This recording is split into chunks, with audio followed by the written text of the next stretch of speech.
Mount Sinai, when you realize that those 10 commandments are given, we are going to approach sin with godly fear. We're going to stay away from it. And we need to stay away from it. For our God is a consuming fire. Not only back then, but today and in the future. Consuming fire. And that's why, folks, I am mad at myself for the fact that I have such a difficult time making a window of opportunity to talk with people that I see on the street who may themselves not be believers, and therefore their future is a consuming fire. Do you love them?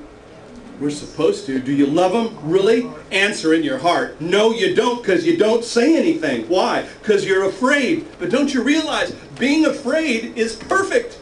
That's what you conquer when you do it. So if you go, well, I can't talk with people, I'm afraid, I don't, wait, what do you sound like, by the way? I can't talk, I can't speak right, who do you sound like? Moses. You loud, exactly. Moses was the guy that was chosen to lead, and so are you. And if you are afraid and you don't know what to say, you just do it, because that means you're qualified. If you're out there going, oh, I know exactly how to handle this, you got problems coming, all right? Because you're not doing it humbly. But you're afraid. You need to be afraid. You got a question, answer, statement, correction. When I'm out and about, I always ask them, do you know the Lord Jesus? And do you know that the rapture is around the corner? And I witnessed to them that we have to the Lord. And that is one way to get people.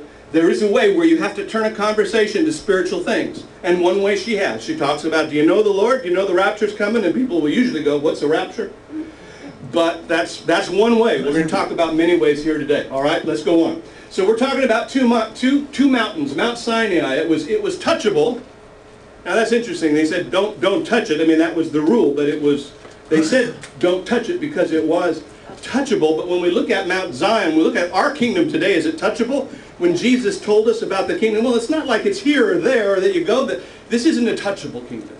All right? It's one that's in our heart. It's one that's internal. It's a spiritual one. It will soon be touchable and very real when Jesus comes and we start that seventh day, the Sabbath rest of the 1,000 years when Christ will reign and Satan is bound. But on Mount Sinai it was burned. There was blackness. There was darkness, tempest, trumpets, terrible, horrible, frightening words. All right? But on Mount Zion, differently, it's the city of the living God. It's the heavenly Jerusalem. There are people around. There's an innumerable company of angels. By the way, Hebrews 12 starts with what? Can somebody look, if you have Hebrews right in there, what I'm looking for is that thing that talks about the witnesses. Be ready to read that verse. In the real Mount Zion, in the Mount Zion, he says there's an innumerable company of angels to the general assembly, to the church of the firstborn, to those who are registered in heaven. What's the in Hebrews chapter 12:1 where it talks about? I'll read that. You read that? Read it out loud.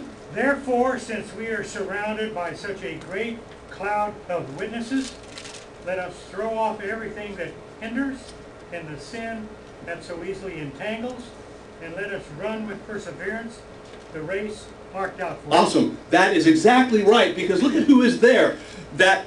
Those witnesses, that cloud of witnesses, he's talking about them here. The innumerable company of angels, the general assembly, the church of the firstborn, and those who are registered in heaven. I have something here to pass out. Cliff, could you do this for me? Never mind. Betty, here, will you? No, I'm joking. I'm joking. Get those passed out. I want you all to see these, all right? I have something for you. Registered in heaven. Think of this. What does that mean? We just don't like being registered. It's a governmental thing, yes? Our name will be written in the book of life. That's one of the things that it means, is that we are registered, we have a name written in the book of life. Yes? The Lamb's Book of Life. We're there. You guys are just one. Thank you for being with me. I want you to understand that, but being registered in heaven means you're written in, all right? It's like you go to the DMV and they look you up and you're there. I mean, wouldn't that be a horrible thing if you went to get a new license and they go, wow, we just don't have any record of you. Well, maybe that's a good thing. But or if you went to the bank, to get money out of your bank account and you're not, oh, I'm sorry, you're not on our register of depositors. Really sorry. It'd be upsetting. Now you're registered. Are you registered in heaven? Are you in the Lamb's Book of Life? All right, I want you to look at this little thing here I have. Let me see. Because it is so great to be a part of this kingdom. I want to read to you what it's like to be a part of this kingdom, all right? I want to read, I've been reading this book called Bgss. How many of you have read it? Oh my gosh, you all need to read it. I'm amazed. Esther, you haven't read this? Esther gives me every Christian book in the world. It's so awesome to be a part. What do we have? Turn it down? Just ever so slightly. Okay. All right, here we go. Just do it. Oh, here, on this thing. Yeah. I'm talking too loud? Amazing. I usually have people... it must be this. Hello. That's fine. How about that? Why don't I just talk less loud? Oh, I'll do that too. Iron and brimstone. He's excited. yeah. My glasses, I can't see what time it is. 20 to 10:40. 10 after 11. Listen to this, folks. Listen to this. Just listen. It's so aggravating. Can't even see that far. I know it's Cliff. All right. New Kingdom. This is the beginning of this book. The New Kingdom Explosion. This is why it's so great to be a part of the Kingdom of Zion, folks. We are part of the New Kingdom. Listen to this. Be astonished, be astounded, for I am going to do something in your own lifetime that you will have to see to believe. Habakkuk 1:5. Listen to this. A leper is healed in the marketplace. A paralyzed man leaps from his bed. A small bit of food feeds a large group. Storm clouds turn on a dime. The gospel is preached in one language, but heard in another language. A desperate woman with a flow of blood is healed. A demonized man chained up for years is delivered and set free. The sound of mighty rushing wind is heard during a meeting of believers, yet there is no wind. Withered limbs are restored. The deaf hear, the blind see. A girl is raised from the dead, and Jesus appears in a vision to one of his chief persecutors. These are great historical events by any measure, and all have happened in the last 12 years. Let me pinpoint what I'm trying to say today. I'm sorry.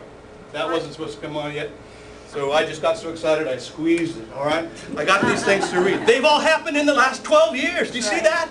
These things are happening now. When Jesus was raised from the dead, he wasn't the only one that was resurrected. There were many others that were raised from the dead. We are getting near to Jesus' return, and so miracles are happening all over the world, and we here in the United States, because of our deadness, we're not getting it.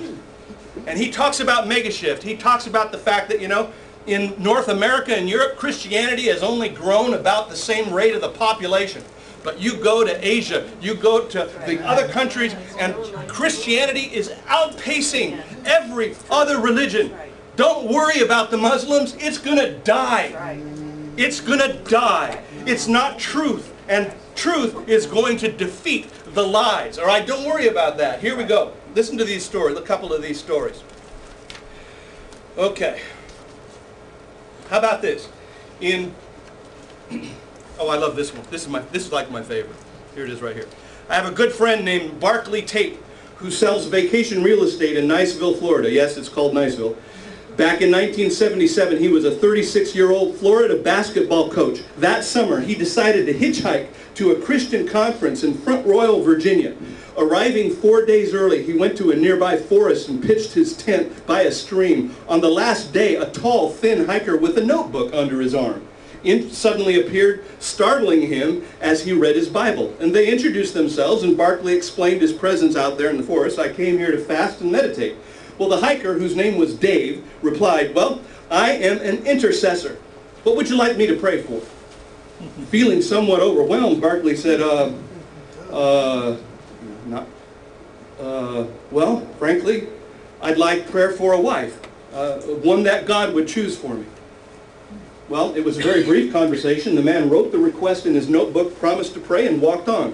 Fast forward now 11 years to 1988. Barclay has been married now for a while, and he and his lovely wife Sherry have been divinely guided to move to Asheville, North Carolina, though they don't know anyone there. Within 3 hours, however, Barclay has a house and a job. also a chance